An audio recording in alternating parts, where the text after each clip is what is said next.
MLC అభ్యర్థుల పేర్లు ప్రకటించింది ఏఐసీసీ. అద్దంకి దయాకర్, ఖేతావత్ శంకర్ నాయక్, విజయశాంతికి అవకాశం కల్పించింది. ఇప్పటికే ఓ సీటును సిపిఐకి ఇచ్చింది కాంగ్రెస్. ఒక ఎస్టీ, ఒక ఎస్సీ, ఒక మహిళకు అవకాశం ఇచ్చింది కాంగ్రెస్. ఊహించని విధంగా విజయశాంతి పేరు తెరపైకొచ్చింది. ఎమ్మెల్సీ అభ్యర్థుల పేర్లు ప్రకటించింది కాంగ్రెస్ అధిష్టానం.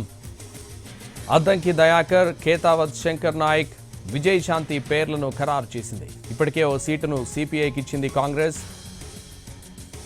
ఒక ఎస్టీ, ఒక ఎస్సీ, ఒక మహిళకు అవకాశం ఇచ్చింది కాంగ్రెస్. ఊహించని విధంగా విజయశాంతి పేరు తెరపైకొచ్చింది.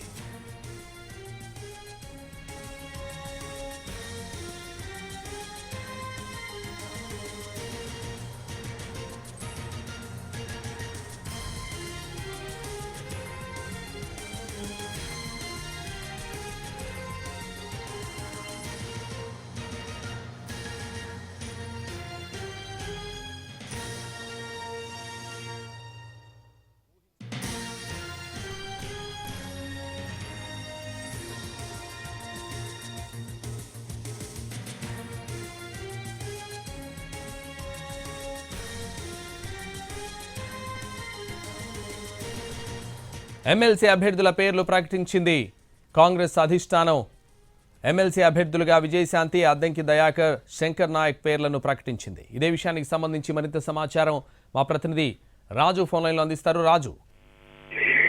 సంతోష్, కాంగ్రెస్ క్యాడర్ అంతా కూడా ఎంతో ఉత్కంఠగా ఎదురు చూస్తూ వస్తున్నారు. తెలంగాణ నుంచి ఎమ్మెల్యే కోటాలో ఎమ్మెల్సీ ఎవరు అవ్వబోతున్నారు అనే దాని మీద ఒక టెన్షన్ అయితే కనిపించింది. సో ఫైనల్ గా గతానికి భిన్నంగా ఢిల్లీలో చర్చలు లేకుండానే ప్రత్యేకంగా జూమ్ మీటింగ్ల ద్వారా ఒక కీలక నిర్ణయం తీసుకున్నారని చెప్పుకోవచ్చు. ఏఐసీసీ అధ్యక్షుడు మల్లికార్జున్ వద్ద దాదాపు గంటన్నర పాటు ఏఐసీసీ ప్రధాన కార్యదర్శి సి వేణుగోపాల్ సమావేశం నిర్వహించారు. సో ఫైనల్ గా తుది జాబితా విడుదలైందని చెప్పుకోవచ్చు. సో మొదటి పేరు అద్దంకి దయాకర్ ఇచ్చారు. ఆ తర్వాత శంకర్ నాయక్, మూడో పేరుగా విజయశాంతి పేరును కూడా ప్రకటించారు.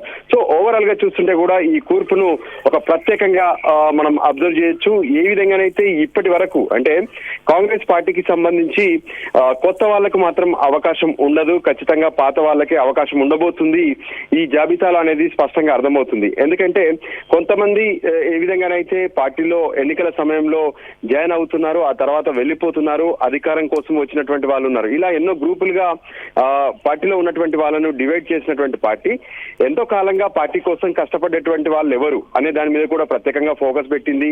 వాస్తవానికి అద్దంకి దయాకర్ కు ఎప్పుడైతే తెలంగాణలో అధికారంలోకి వచ్చారో ఆ తర్వాత వచ్చినటువంటి ఎమ్మెల్సీలుగానే ఛాన్స్ ఉంటుందని చెప్పి ప్రతి ఒక్కరు కూడా భావించారు. కానీ ఆ క్రమంలో అద్దంకి దయాకర్ కొంత వెనకపడ్డారు. కానీ ఫైనల్ గా ఈసారి మాత్రం ఎమ్మెల్యే కోటాలో పెద్దల సభకు అద్దంకి దయాకర్ వెళ్ళబోతున్నారు. ఇక శంకర్ నాయక్ పార్టీకి సంబంధించి ఏ విధంగానైతే తను లంబాడ నేతగా ఎంతో కీలకంగా వ్యవహరిస్తూ ఉన్నారు. అంతేకాదు పార్టీలో అటు నల్గొండ డిసిసి కూడా ఆయన పనిచేస్తూ ఉన్నారు. సో ఈ క్రమంలోనే ఆయనకు అవకాశం ఇచ్చినట్టుగా తెలుస్తుంది. ఇక విజయశాంతి పేరు మాత్రం నిజంగా చెప్పాలంటే పార్టీలో ఇది ఇంటర్నల్ గా చర్చ జరగకపోయినప్పటికీ కూడా పై స్థాయిలో ఏఐసీసీ పెద్దలను ఒక 2-3 రోజుల క్రితమే విజయశాంతి కలిశారు.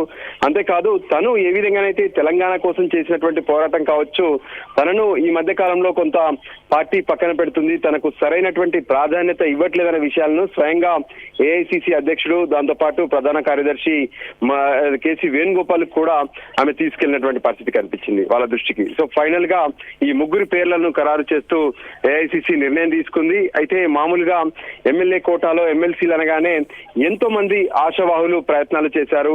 ఇక్కడ ఏఐసీసీ నేతలను కలిసే వాళ్ళు కొందరైతే, మరోపక్క రాష్ట్రంలో ఉన్నటువంటి రాష్ట్ర నేతలను, మరోపక్క ఏఐసీసీ ఇన్ఛార్జీలతో కూడా ఎంతో మంది తమ వంతు ప్రయత్నాలు చేశారు. ఫైనల్ గా ఏఐసీసీ మాత్రం పూర్తి స్థాయిలో సామాజిక న్యాయం చేస్తున్నామనేటువంటి అంశాన్ని తెరపైకి తీసుకొస్తూ మొదట బడుగులకు, వెనుకబడినటువంటి వర్గాల వాళ్ళకే ప్రత్యేకమైనటువంటి ప్రాధాన్యత ఇచ్చిందనేది స్పష్టంగా అర్థమవుతుంది. సంతోష్. Thank you Raju.